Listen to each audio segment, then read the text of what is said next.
Ngayon mga kababayan, speaking of the bulsa ni Digong, dito tayo mga kababayan kay Pulong. Dito tayo mga kababayan kay Pulong.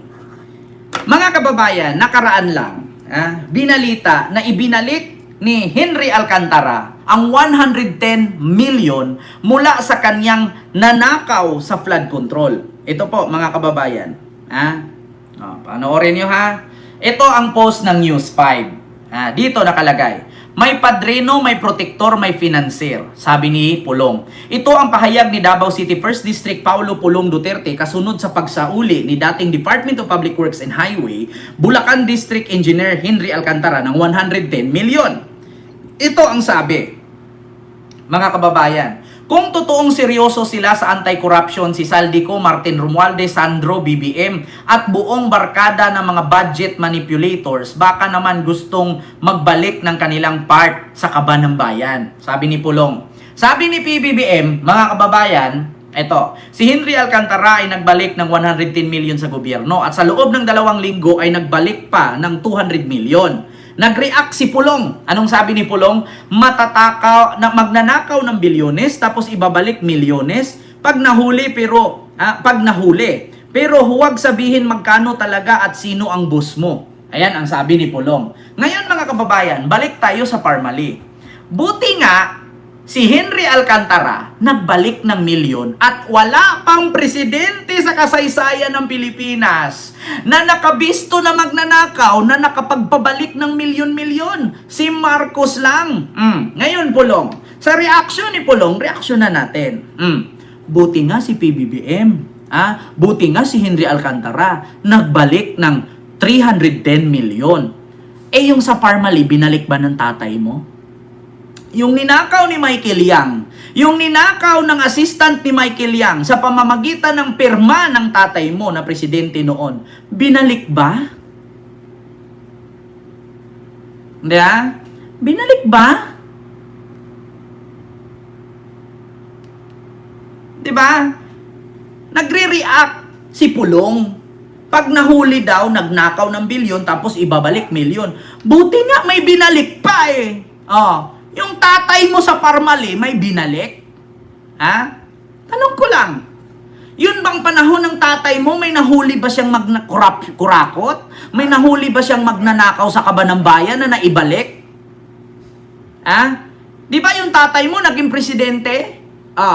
Ni minsan ba ang tatay mo nakapag-aresto ng kurakot? Nakapagpakulong ng kurakot? Nakapagpabalik ba ng pera?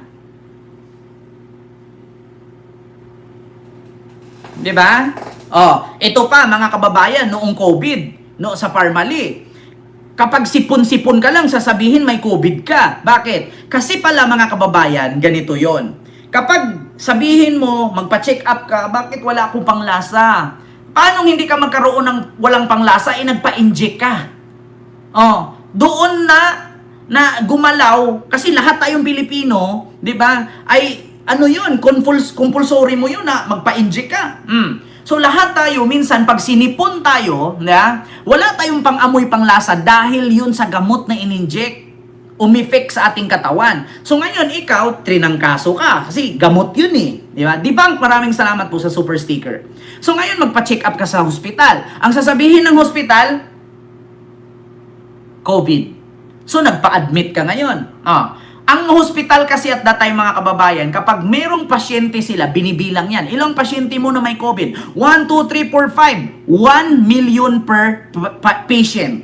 Kung 5 yun, di 5 million, babayaran ng gobyerno yun. Kita na naman. Kita na naman si Doke. Ayan mga kababayan. Kaya ang ginawa ni Digong, inutusan si Doke na yung kinita sa DOH, ilipat sa Parmali. Bakit? Saan galing ang pera na kinita ng DOH? Sa gobyerno. Dahil sa mga pasyenteng may COVID. Kasi bawat pasyenteng nagka-COVID, mamatay man o mabuhay, binabayaran ng gobyerno yun. Kasi ang tawag doon, calamity fund. Or crisis fund. May tawag sa ganyan mga kababayan. Nung naipon na ng DOH, inutusan na ni Digong, Doke, ilipat mo yan sa Parmali. Paglipat sa Parmali, wala na. 47 billion ang nilipat mula sa DOH papunta sa Parmali. Kaya wag po kayo magtaka kung bakit may bilyon si Digong na pangbayad kay Kaufman. 'Di ba? O, tanong ko lang, si Pulong nag-react. Nagnakaw daw ng bilyon, ang binalik milyon. Tapos hindi daw sinabi kung sino ang boss. Mga kababayan, buti nga si Henry Alcantara, nagbalik pa. Nung panahon ba ng tatay mo, may napakulong ba siyang kurap? May kurap ba na nabawian ng milyon-milyon? 'Di ba? Alam niyo, sa totoo lang, kayong mga dutae, wag na kayong mag-react. Kasi bakit? Bumabalik sa inyo yung bawat sinasabi ninyo. Nagpi-feedback. 'Di ba? Nagpi-feedback. Diyos ko naman. Anong sabi ni si Claire Castro dito sa na to? Reaction ni Pulong, mga kababayan. Ayan, ito Ayan, Palasyo sa pahayag ni Pulong kay Henry Alcantara.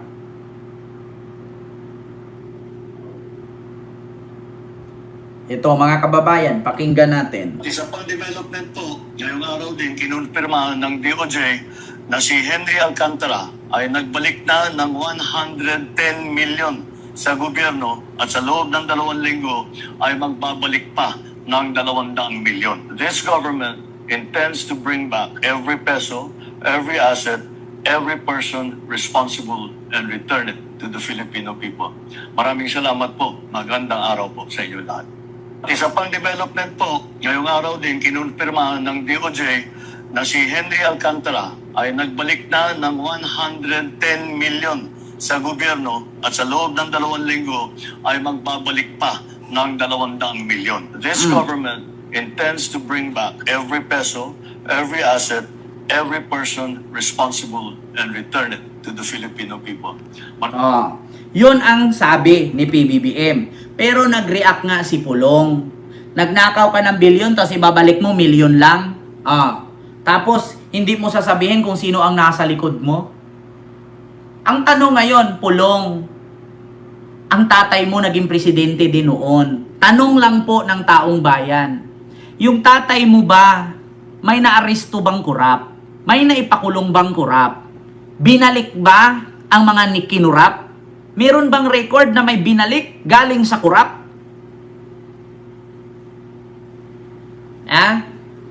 Tanong ko, mga kababayan, meron ba sa panahon ni Digong? Meron bang kurap na naipakulong? Meron bang pera na kinurap na naibalik sa Pilipino?